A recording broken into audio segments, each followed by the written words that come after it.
एक बार एक युवक गौतम बुद्ध के पास आया और गौतम बुद्ध से बोला, हे बुद्ध, मेरे मन में इतने गंदे विचार क्यों आते हैं? मैं नहीं चाहता कि मेरे मन में गंदे विचार आएं, लेकिन वासना के विचार हमेशा मेरे मन में चलते रहते हैं और मैं उनके बारे में सोच सोच कर बहुत परेशान रहता हूं। ये सब सोचने में मेरी ऊर्जा और समय बर्बाद होता है और इन्हीं सब विचारों के कारण मैं कभी कभी शांत नहीं रह पाता और हमेशा महिलाओं को देखकर मोहित हो जाता हूं, खुद को रोक नहीं पाते।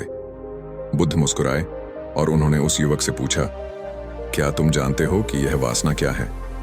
तब लड़के ने जवाब दिया और कहा, बुद्ध, मुझे नहीं पता वासना क्या है, लेकिन हाँ, जो भी है ये बहुत बुरी बात है।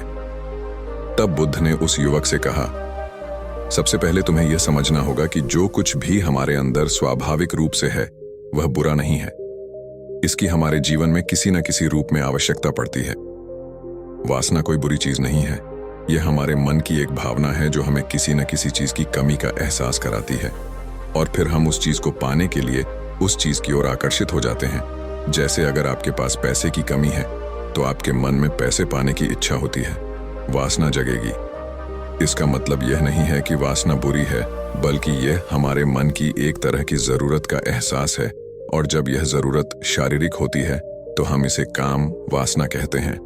युवक ने गौतम बुद्ध से कहा, बुद्ध, मैं वासना का अर्थ तो समझ गया, लेकिन आप ही बताइए कि यह कहां से आती है और कैसे आती है। गौतम बुद्ध ने कहा कि वासना कहीं से नहीं आती, यह हमारे अंदर ही है और इसका होना जरूरी है, तभी मानव जाति का विस्तार होगा। युवक ने कहा, जब यह हमारे अंदर है और जरूरी भी है तो लोग इसे गलत क्यों कहते हैं? बुद्ध ने कहा, यही समस्या है। लोगों ने वासना के बारे में गलत सोच रखी है।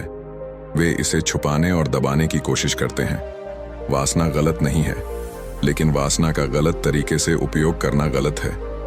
लोग जो पसंद करते हैं उसके लिए जीना शुरू कर देते हैं और हर समय उसी के बारे में सोचते रहते हैं, लेकिन यह सब गलत है। बुद्ध ने युवक से कहा, क्या तुम्हें पता है कि जानवर भी सेक्स करते हैं? युवक ने उत्तर दिया, हाँ बुद्ध, जानवरों में भी वासना होती है, क्योंकि जानवर भी अपनी पीढ़ी को आगे ले जाएंगे। बुद्ध ने कहा, तो फिर हम जानवरों की वासना को गलत क्यों नहीं कहते? युवक ने कहा, मैं नहीं जानता महात्मा, आप ही बताएं।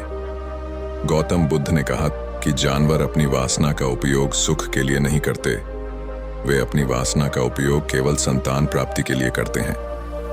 प्रकृति ने जानवरों को इतनी समझ नहीं दी है कि वे वासना को अपनी खुशी का आधार बना सकें, जबकि मनुष्य अपनी समझ के आधार पर प्रकृति में पाई जाने वाली हर चीज का उपयोग अपनी खुशी के लिए करता है। हम इंसानों ने काम और वासना को अपनी खुशी का जरिया बना लिया है, जबकि प्रकृति ने हमें अपने वंश को आगे बढ़ाने के लिए दिया है, लेकिन मनुष्य ने इसे अपने जीवन का अंतिम लक्ष्य बना लिया है। और वासना को बेलगाम होने देना गलत है।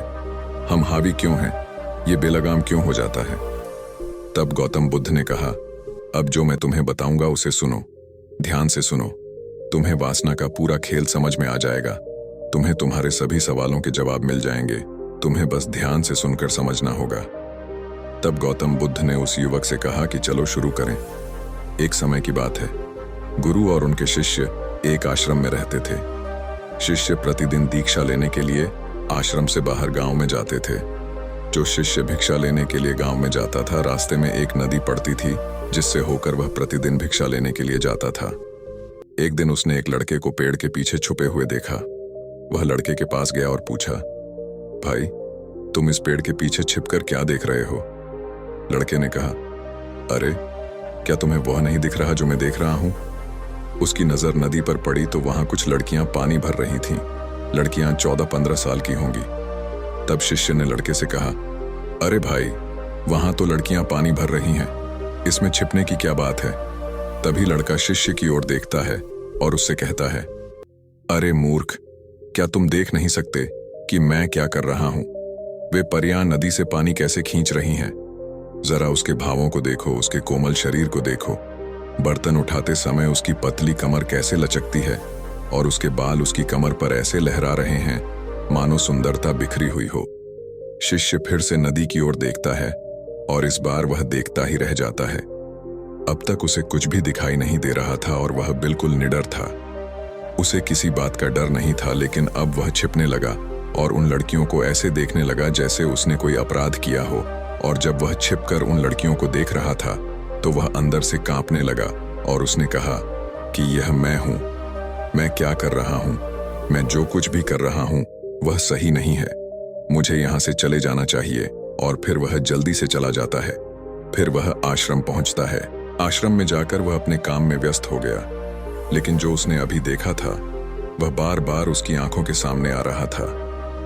उसके दिमाग में वही दृश्य घूम रहा था। यही देखने को उसका मन ललचाया। उसका किसी भी काम में मन नहीं लगता था। वह प्रतिदिन सुबह सुबह भिक्षा लेने के लिए आश्रम से निकल जाता था और नदी के पास स्थित एक पेड़ के पास जाता था, जहां वह लड़का पहले से ही मौजूद होता था और छिपकर अपने साथ लड़कियों को देखता था। अब वह प्रतिदिन ऐसा करने लगा। उसका मन अब किसी काम में नहीं लगता था। वह सदैव किसी न किसी विचार में डूबा रहता था। वह आश्रम का कार्य भी ठीक से नहीं कर पा रहा था। वह न तो ठीक से सो पाता था और न ही ठीक से खा पाता था। उसका मन बेचैन था। उसका मन बार बार उन लड़कियों की खूबसूरती देखने को ललचाता था। जब गुरु भिक्षा दे रहे थे तब भी उनका मन किन्हीं अन्य विचारों में खोया हुआ था।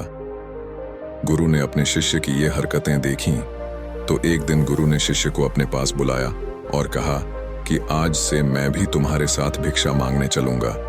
तुम और मैं एक साथ भीख मांगने जाएंगे। तभी शिष्य ने गुरु को मना करते हुए कहा कि नहीं गुरुदेव, आप क्यों परेशान हो रहे हैं, मैं ही ठीक से भीख मांग सकता हूं। गुरु ने शिष्य से कहा ठीक है, तुम अकेले ही भिक्षा मांगने जाओ। इसके बाद शिष्य भिक्षा मांगने निकल गया। शिष्य के जाने के बाद गुरु भी आश्रम से बाहर निकल गए और शिष्य का पीछा करने लगे कि वह कहाँ जाता है और क्या मिलता है। ये सब देखने के लिए उसका पीछा करने लगा। थोड़ी दूर जाने पर गुरु ने देखा कि उनका शिष्य एक अपराधी की तरह एक लड़के के साथ पेड़ के पीछे छिपा हुआ है और छिपकर कुछ देख रहा है। गुरु भी अपने शिष्य के पीछे यह देखने के लिए खड़े हो गए कि उनका शिष्य क्या देख रहा है, जिसके लिए वह अपराधियों की तरह पेड़ के पीछे छिपा हुआ है। गुरु ने देखा कि उनका शिष्य पेड़ के पीछे छिपकर उन लड़कियों को देख रहा है जो नदी से पानी ले रही थीं। तब गुरु ने शिष्य से कहा, लड़कियों से भी मांगोगे क्या? गुरु की आवाज सुनकर शिष्य का मन घबरा गया और उसे पसीना आने लगा।